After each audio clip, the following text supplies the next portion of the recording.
इफ्सियों की पुस्तक उसका 6 अध्याय, उसका हम 10 से 18 वचन पढ़ेंगे। Hallelujah hallelujah.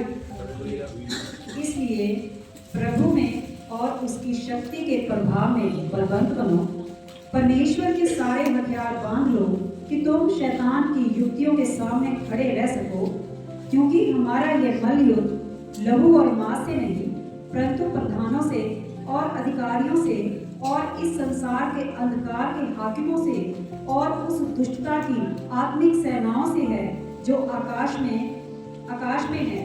इसलिए परमेश्वर के सारे हथियार बांध दो कि तुम बुरे दिन में सामना कर सको और सब कुछ पूरा करके स्थिर रह सको।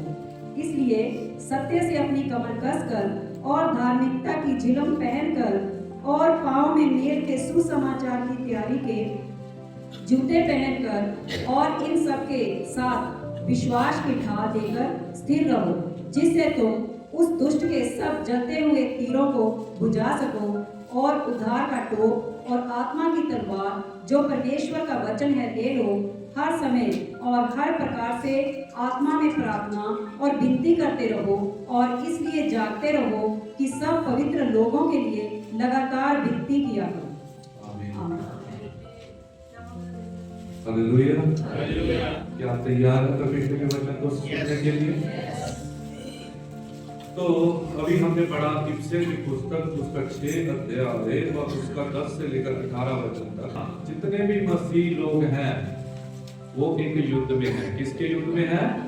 एक युद्ध में है, आत्मिक युद्ध में। किसके साथ? अंधकार की ताकतों के साथ। और परमेश्वर का वचन हमें बताता है कि क्योंकि हमारा ये मलयुद्ध लहू और मांस से नहीं, परंतु प्रधानों से और अधिकारियों से और इस संसार के अंधकार के हाकिमों से और उस दुष्ट की आत्मिक सेनाओं से है जो आकाश में है। तो जैसे एक मिलिट्री के अंदर रैंक होते हैं, बड़ा अफसर, छोटा अफसर, सिपाही, ऐसे ही अंधकार की ताकतों के भी रैंक होते हैं। और हमारा युद्ध जैसे कि यहाँ पे लिखा है उन अंधकार की ताकतों से है। तो हर देश के अंदर और हर जगह पर अंधकार ने अपनी ताकतों को लगाकर रखा हुआ है। किनके विरुद्ध? इंसानों के विरुद्ध, और खासकर मसीह लोगों के विरुद्ध। क्यों? क्योंकि उसे पता है कि जो लोग मुझे मानते हैं, जो बुराई करते हैं, उन्होंने तो नरक में जाना ही है। ये जो मसीह लोग हैं, जो प्रभु को मानते हैं, वो उनके पीछे पड़ता है, उनके जीवनों में आने की कोशिश करता है, उनके साथ वो लड़ाई करता है ताकि वो परमेश्वर से दूर चले जाएं। पिछले हफ्ते में हमने गवाही सुनी थी सिस्टर से, भूपिंदर सिस्टर से, कि जब परमेश्वर की दासी उनके घर में आई और जब वो चर्च में आ रही थी तो अशोक ब्रदर के जब वो गाड़ी में थे तो पेट में दर्द होने लग गया। तो क्यों होने लगा? ये शैतान का काम है। और हम देखते हैं कि जितने भी मसीह लोग हैं, शैतान उनको छोड़ता नहीं है। यीशु मसीह को भी उसने नहीं छोड़ा था। जब वो 40 दिन 40 रात उपवास कर रहे थे तो शैतान उन्हें परखने के लिए आ गया। इसलिए मैं आपको कहना चाहता हूं कि अगर आप मसीह हैं तो आप एक युद्ध में हैं। किसमें है? युद्ध में है। और युद्ध में बैठना नहीं है, ठीक है? युद्ध में सोना नहीं है। आपको पता है कि कई जो सैनिक होते हैं वो जूते डालकर सोते हैं ताकि जब वो उठे, अगर एकदम से कोई उन पर अटैक आया तो वो जूते ना डाले, वो जूते डालकर लड़ाई में चले जाए। आप एक युद्ध में हैं, आप एक युद्ध में है और युद्ध में तैयारी करना बहुत जरूरी है। और आप कहेंगे कि हम कैसे युद्ध में हैं? ये ऐसा युद्ध है जिसको आप देख नहीं सकते, ठीक है? आपका दुश्मन, जैसे हम देखते हैं आर्मी में कि एक हमारा दुश्मन, हम उसको देख सकते हैं, पर जो हम मसीह है ये एक आत्मिक युद्ध है, स्पिरिचुअल युद्ध है। और उस हम जो दुश्मन है हम उसको देख नहीं सकते। और परमेश्वर का वचन यूहन्ना 10:10 में क्या कहता है? चोर किस लिए आता है? चोर चोरी करने के लिए आता है, नाश करने के लिए आता है और घात करने के लिए आता है। तो चोर क्या करता है? वो छुपके से आता है। परमेश्वर का वचन कहता है क्या तुम नहीं जानते कि जो शैतान है वो गर्जने वाले सिंह की तरह होता है ताकि वो किसको पाड़। इसलिए अगर हम ढीले होंगे, अगर हम चौकसी नहीं करेंगे तो शैतान हमारे जीवन में एंटर कर सकता है। और अभी हमने पढ़ा 10 वचन में, इसलिए प्रभु में और उसकी शक्ति के प्रभाव में बलवंत बनो। क्या करो? प्रभु में और उसकी शक्ति के प्रभाव में बलवंत बनो। आपको प्रभु में मजबूत होना है, बलवंत होना है, आत्मिक रीति से स्ट्रांग होना है। जब आप आत्मिक रीति से स्ट्रांग होंगे तब शैतान आपके जीवन में नहीं आ सकता। वो आने की कोशिश करेगा पर वो आपके जीवन में प्रवेश इसलिए नहीं कर पाएगा क्योंकि आप मजबूत हैं। और यीशु मसीह ने भी एक दृष्टांत कहा कि एक व्यक्ति बलवंत के घर को कैसे लूट सकता है जब तक कि वो उसको बांध। अगर आप बलवंत हैं तो अंधकार की ताकतों से लड़ सकते हैं। हालेलुया। और वो अंधकार की ताकतों को आप जब डांटेंगे तो आपके जीवन से चली जाएंगी। इसलिए परमेश्वर कहता है बलवंत बनो। किसमें? प्रभु में और उसकी शक्ति के प्रभाव में। आपको परमेश्वर में बलवंत बनना है, आपको पवित्र आत्मा की सामर्थ में बलवंत बनना है। हालेलुया।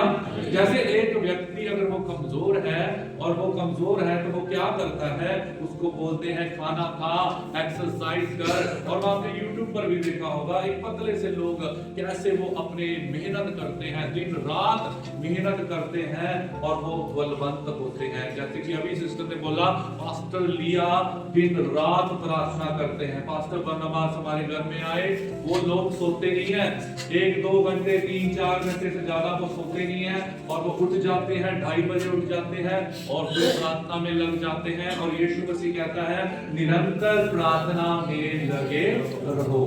क्या करो? निरंतर प्रार्थना में लगे रहो। और आपको भी अगर बलवंत होना है तो हमारी प्रार्थना का लेवल बढ़ना चाहिए, हमारे वचन का लेवल बढ़ना चाहिए। और जैसे कि मैं आपको बता रहा था उस दिन जब हम यहाँ पर फास्टिंग में आए तो हमें परमेश्वर ने इतना आनंद से भरा, इतनी सामर्थ्य से भरा कि घर में जाकर भी हमें वो सामर्थ्य महसूस हो रही थी। ऐसे लग रहा था कि हम और प्रभु की आराधना करें। हालेलुया। तो मैं आपको कहना चाहता हूं कि परमेश्वर की सामर्थ्य में हमें बलवंत बनना है और वो प्रार्थना के द्वारा, फास्टिंग के द्वारा और परमेश्वर के वचनों को सीखने के द्वारा होता है। हालेलुया। और परमेश्वर ने हमें यहाँ पे बताया है अगर आप हर कोई चाहता है कि उसका जो बच्चा है वो क्या हो? वो बलवंत हो, वो कमजोर ना हो और वो बढ़े। अगर आपके बच्चे बढ़ नहीं रहे हैं तो आपको टेंशन हो जाएगी मेरा बच्चा बढ़ नहीं रहा। ऐसे ही प्रभु यीशु मसीह को भी हर एक व्यक्ति को जो यहाँ पर बैठा हुआ है उसकी टेंशन है कि मेरा बेटा बढ़ नहीं रहा, मेरे में बढ़ नहीं रहा। इसको बढ़ने की जरूरत है, इसको सोचने की जरूरत है।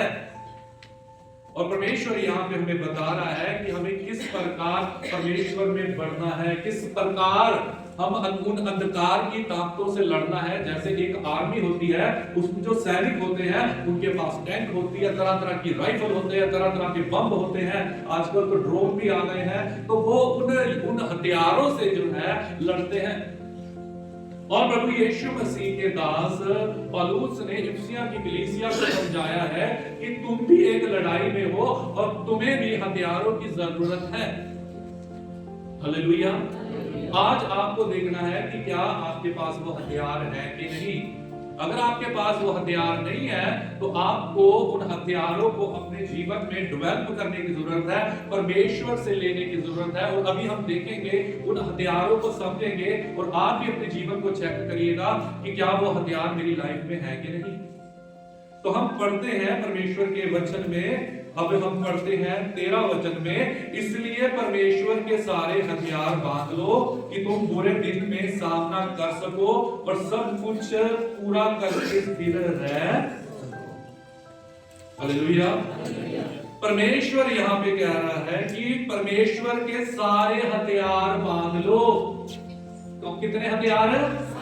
ऐसा नहीं है कि एक हथियार से काम चलेगा, दो हथियार से काम चलेगा। जितने भी हथियार यहाँ पर मेंशन है आपकी लाइफ में होने चाहिए। इस मार्च के महीने में इस पर आपको फोकस करना है। अगर अंधकार की ताकतों से लड़ना है, ये हथियार, हर हथियार को चलाना पड़ेगा। हालेलुया। हर हथियार को चलाना पड़ेगा। और लिखा है कि इसलिए परमेश्वर के सारे हथियार बांध लो कि तुम बुरे दिन में सामना कर सको। क्या करो? बुरे दिन में। हम बुरे दिन में, अंतिम समय में जा रहे हैं और लाइफ में भी कभी कभी बुरे दिन आ जाते हैं। और जब हम बुरे दिन आ जाते हैं तो हमें अपने हथियारों को इस्तेमाल करने की जरूरत है। और लिखा है सब कुछ पूरा करके स्थिर रह सको। हालेलुया। क्या कर सको? पूरा जो है सब कुछ पूरा करके स्थिर रह सको। इंग्लिश में पढ़ोगे तो वहां पे एक वर्ड आया है कि स्टैंड हो सको, उसके विरुद्ध खड़े हो सको, अंधकार की ताकतों के विरुद्ध। हालेलुया। और तुम बुरे दिन में सामना कर सको। तुम्हें सामना करना आना चाहिए और शैतान के विरुद्ध खड़े होना आपको सीखना है, क्योंकि परमेश्वर के वचन में लिखा है शैतान का सामना करो तो वो तुमसे, अगर हम सामना ही नहीं करेंगे तो वो भागेगा। इसलिए तुम सामना कर सको और उसके विरुद्ध खड़े हो सको। जब हमारे घर में कोई बाहर का बंदा आके कोई गलत बात बोलता है तो हम क्या करते हैं? हम उसका सामना करते हैं। या हमारे घर में कोई आए और हमारी चीजों को चुराने लगे, क्या आप उसे बोलोगे ले जा ले जा ले जा? हम उसे रोकेंगे, हम डांटेंगे। ऐसे ही शैतान भी हमारे घरों में आना चाहता है। अब जब तक हम उसका सामना नहीं करेंगे, जब तक हम अपने हथियारों को नहीं समझेंगे, तब तक हम सामना नहीं कर सकते। इसलिए मेरे भाइयों और बहनों, हमें क्या करने की जरूरत है कि हम शैतान के विरुद्ध खड़े हो सके। हम पढ़ेंगे पहला कुरिन्थियों उसका 16 अध्याय और उसका 13 वचन पढ़ेंगे। हालेलुया। किस चीजों में आपको खड़े होना है? आपको ये बात ध्यान से सुननी है। परमेश्वर चाहता है कि आप खड़े हो जाएं। हम जब बच्चे चलना शुरू करते हैं तो हम वो थोड़े थोड़े कदम लेते हैं और हम एक्सपेक्ट करते हैं कि वो खड़े हो जाएं, वो बैठे ना रहे और चलना शुरू करें। और प्रभु यीशु मसीह भी चाहता है कि हम चलें। और पहला कुरिन्थियों उसका 16 अध्याय 13 वचन में पढ़ते हैं, जागते रहो, विश्वास में स्थिर रहो, पूरा सार्थ करो, बलवंत हो जाओ। हालेलुया। हालेलुया। क्या आप मेरे साथ हैं? परमेश्वर का वचन कहता है जागते रहो का मतलब आपको समझ आ गया होगा पास्टर लिया और पास्टर बरनबास की लाइफ से। जागते रहो, विश्वास में स्थिर क्या रहो? विश्वास में। आप मेरे पीछे बोलो, क्या रहो? विश्वास में। अभी हमने जो है इफिसियों की पुस्तक उसका 6-13 में पढ़ा, और सब कुछ पूरा करके स्थिर रह सको, स्टैंड रह सको, अंधकार की ताकतों के विरुद्ध खड़े रह सको। यहाँ पर परमेश्वर का वचन बता रहा है विश्वास में स्थिर रह सको। हालेलुया। आपको विश्वास में स्थिर रहना है, आपको विश्वास में खड़े रहना है, आपका विश्वास नहीं डोलना चाहिए। और लिखा पुरुषार्थ और बलवंत हो। इंग्लिश में पढ़ोगे तो वहां पे लिखा है कि तुम्हें क्या करना? Stand fast in faith, be brave and be strong. Hallelujah. परमेश्वर चाहता है कि आप मजबूत बने और आप जो है ब्रेव बने। ब्रेव को हिंदी में क्या बोलते हैं? बहादुर बने। हालेलुया। परमेश्वर चाहता है कि आप बहादुर बने। हालेलुया। आपको पता है एक गोरखा राइफल की एक टुकड़ी होती है, वो अपनी बहादुरी के लिए जानी जाती है। और आपको ये भी पता है सरदार लोग भी आप ब्रेवरी के लिए जाने जाते हैं। और उनकी रेजिमेंट है, सिख रेजिमेंट, गोरखा राइफल की एक रेजिमेंट है। और लोग जो है उनसे डरते हैं क्योंकि वो बहादुर लोग होते हैं। हालेलुया। और यीशु मसीह के लोग भी बहादुर होने चाहिए। हालेलुया। यीशु मसीह के लोग भी शूरवीर होने चाहिए। परमेश्वर के दास ने उस दिन हमें एक बात कही थी, पास्टर जी भी यहाँ पे आए थे कि आप परमेश्वर के योद्धा हैं। हालेलुया। आप परमेश्वर के योद्धा हैं, इसलिए walk like a warrior, talk like a warrior और behave like a warrior. Hindi में बोलता हूं कि आप आपको जो है एक वॉरियर की तरह, एक योद्धा की तरह आपको बोलना है, एक योद्धा की तरह विहार करना है, एक योद्धा की तरह आपको सोचना है। इसलिए अगर आप डरते रहेंगे, अगर आप परमेश्वर से कहें कि परमेश्वर मुझे बलवंत बनना है, अगर आपको बलवंत बनना है तो आपको वैसा बनना पड़ेगा, आपको वॉरियर बनना पड़ेगा। एक जो वॉरियर होता है उसकी तैयारी जो है करनी पड़ती है, वो बहुत मेहनत करता है, वो बहुत मेहनत करता है, वो लड़ना सीखता है, और वो उसका गुरु होता है वो उसे सिखाता है किस प्रकार तलवार चलानी है, किस प्रकार तुम्हें निशाना लगाना है। अगर आपको भी परमेश्वर में बलवंत बनना है, आपको भी वॉरियर बनना है, यीशु मसीह ने योद्धा बनाया है आपको, इसलिए आपको योद्धा बनना है। आप कोई जो है, आप कोई मामूली इंसान नहीं है, आपको योद्धा बनना है। आपकी सोच योद्धा जैसी होनी चाहिए, और आपका विरोधी शैतान है, उस शैतान के विरुद्ध आपको योद्धा की तरह लड़ना है। और उसके लिए आपको परमेश्वर का दास कहता है, परमेश्वर के प्रभाव में, परमेश्वर की आत्मा में बलवंत बनो। हालेलुया, ब्रेव बनो, स्ट्रॉन्ग बनो, और यीशु मसीह आपको स्ट्रॉन्ग बनाएगा, यीशु मसीह आपको बलवंत बनाएगा। आपके एक्सपीरियंस से जब आप गुजरोगे तो परमेश्वर आपको मजबूत बनाएगा। जब आप एक उस प्रॉब्लम को सॉल्व करोगे आप मजबूत होते जाओगे, जब दूसरी प्रॉब्लम को सॉल्व करोगे तो मजबूत होते जाओगे। पर परमेश्वर कहता है कि तू ना डर, ना घबरा, मैं तेरे साथ हूं। पर हमें लगता है कि शायद परमेश्वर मेरे साथ नहीं है, परमेश्वर मेरी प्रार्थना को नहीं सुन रहा, पर मेरे भाइयों और बहनों, परमेश्वर हाथ पकड़कर हमें लड़ने देता है। लड़ना आपको ही है, परमेश्वर आपके लिए नहीं लड़ेगा। जब आप लड़ेंगे तो परमेश्वर भी आपके साथ आ जाएगा। क्यों ऐसा है? क्या परमेश्वर ही शैतान को दूर नहीं कर देता? क्या परमेश्वर ही सारी बीमारियों को दूर नहीं कर सकता? मेरे भाइयों बहनों, ये इसलिए है क्योंकि परमेश्वर ने ये पृथ्वी इंसानों को दी है, उसने पूरा का पूरा अधिकार इंसानों को दे दिया है, और परमेश्वर लोगों की में इंटरफेयर नहीं करता जब तक कोई प्रार्थना नहीं करता। जब तक कोई परमेश्वर से प्रार्थना नहीं करता, परमेश्वर उसके जीवन में काम नहीं करता, और उसके युद्ध में भी काम नहीं करता, उसकी प्रॉब्लम में भी वो काम नहीं कर सकता। क्यों नहीं कर सकता? क्योंकि परमेश्वर ने आपको स्पेशल बनाया है, परमेश्वर ने स्वर्ग अपने लिए रख लिया है, और परमेश्वर ने हमें पुत्र बनाया है, और हमें धरती दे दी है, और इस धरती के राजा, इस धरती के प्रिंस हम हैं। हालेलुया। वो अधिकार जो आदम ने खो दिया था वो परमेश्वर ने हमें दे दिया है। हालेलुया। आपको स्ट्रॉन्ग बनना है, हालेलुया, आपको ब्रेव बनना है, बहादुर बनना है। गलातियों की पुस्तक 5 अध्याय 1 वचन में लिखा है, पढ़े नहीं बस नोट करते जाएं, टाइम बहुत कम है। मसीह ने स्वतंत्रता के लिए हमें स्वतंत्र किया है, तो इसी में स्थिर रहो और दासत्व के जुए में फिर से ना चूको। हालेलुया।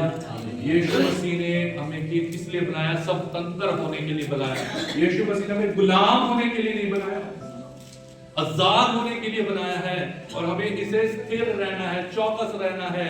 और लिखा है कि दासत्व के जुए में फिर से ना चलो, गुलामी में दोबारा से ना जाओ, उन पाप की गुलामी से, नशे की गुलामी में मत जाओ।